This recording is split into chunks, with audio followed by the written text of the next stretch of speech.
interaction of these things, your cognitions, affectivity, control, manner of relating to others. What he described was that there are characteristic ways of reacting and responding to situation. So there is a situation here. We all respond to this situation in a certain characteristic way. We respond to this situation in a very particular way. And an individual who normally reacts to the similar situation or even slightly different situation in a very characteristic way. Let's say, take an example. We know a person A. She will always be impulsive. She will not wait. Or the other, so we tend to say that that's her personality, that's her habit. And these are very much individual behavior tendencies. Individual behavioral tendencies. They can't help themselves because the moment the situation arises, the individual, they start behaving in the same fashion. And these become, over a period of time or over their lifetime, it becomes consistent pattern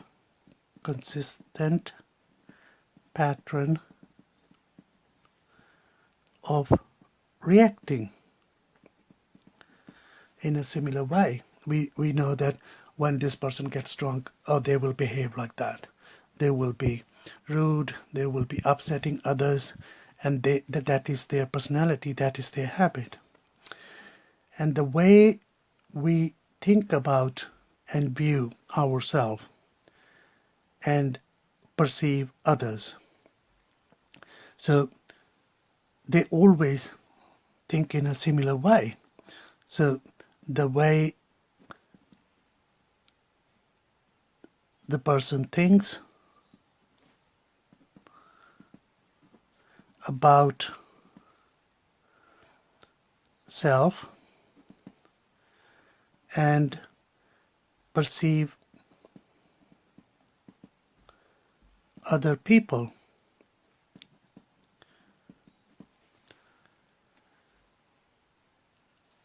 We should have ability to regulate our own emotional reactions. So if I say ability to regulate our emotional reactions.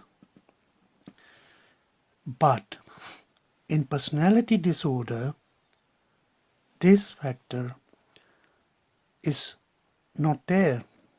They are not able to regulate emotions, and they go into extreme emotions in similar situations, although we believe that these have been learned, they have been present for a long time, they are deeply ingrained in their personality, and we know that they will behave in a similar way.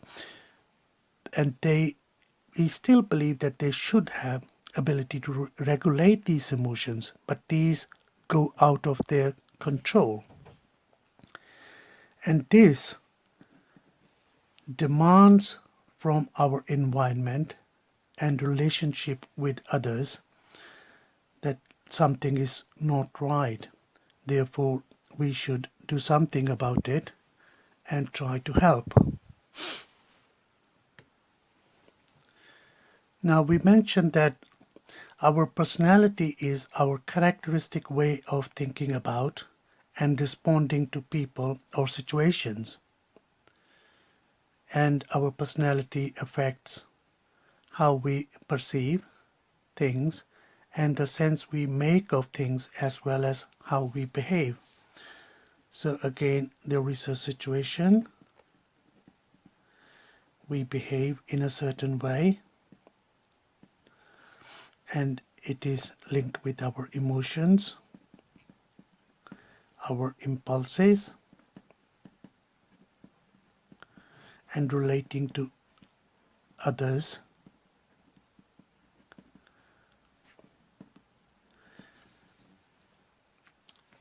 and how much emotions it creates in us.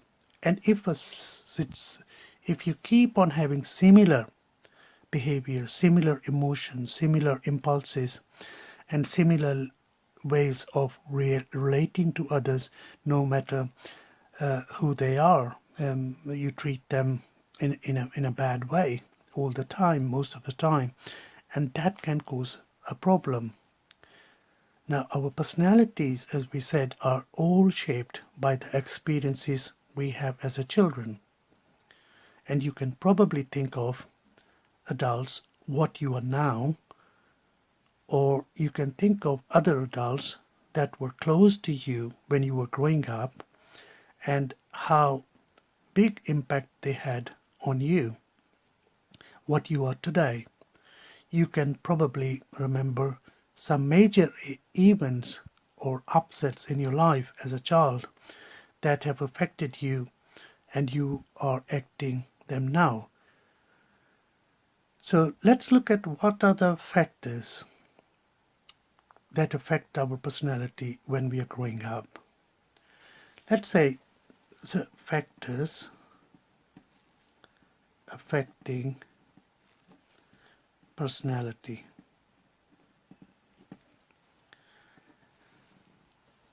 Childhood abuse.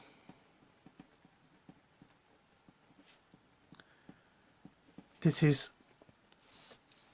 very important. It can be physical abuse. It can be sexual abuse. Or it can be even neglect.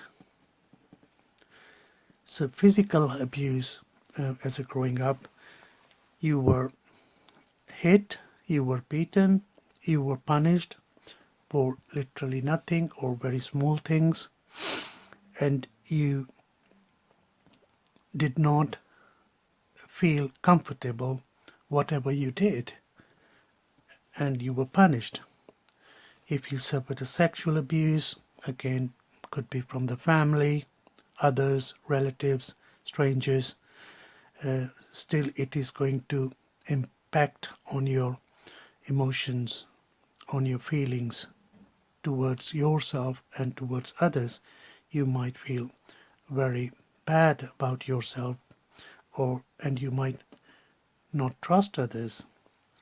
And if you were neglected, your needs were not met, you were not emotionally close to anyone, you cannot talk to other people in confidence to express your feelings, that would have a big impact on your behaviors later on in life, affecting your personality. If there were separations in childhood,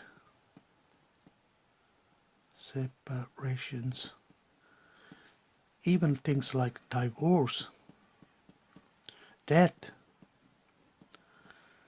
or you were brought up in care home, orphanage, these things are going to leave a big impact on your personality later on in your life. And if you were institutionalized, you would probably not have developed what are the moral values. You think if somebody is abusing you, it is all right to abuse others. And in families, they can be quite dysfunctional, where discipline is inconsistent and unpredictable. You don't know what is happening. There are no moral values, and moving between extremes of excessive punishment and non-involvement and even neglect. These all things are going to impact you. The research has been done on this area, and these has been consistently found to be affecting person to develop traits of personality which they will keep on repeating similar patterns of behavior in the future life. Just to summarize, childhood experiences affecting personality can be long-term physical illness in a child, um, physical abuse, sexual abuse, physical or emotional neglect, angry conflict within the family, loss of a parent, unstable or unreliable parenting, inconsistent parental discipline, prior conduct disorders or serious behavior problems, or parent with chronic schizophrenia or enduring mental illness or paranoid delusions. These are going to affect your personality in the future. We talked about all these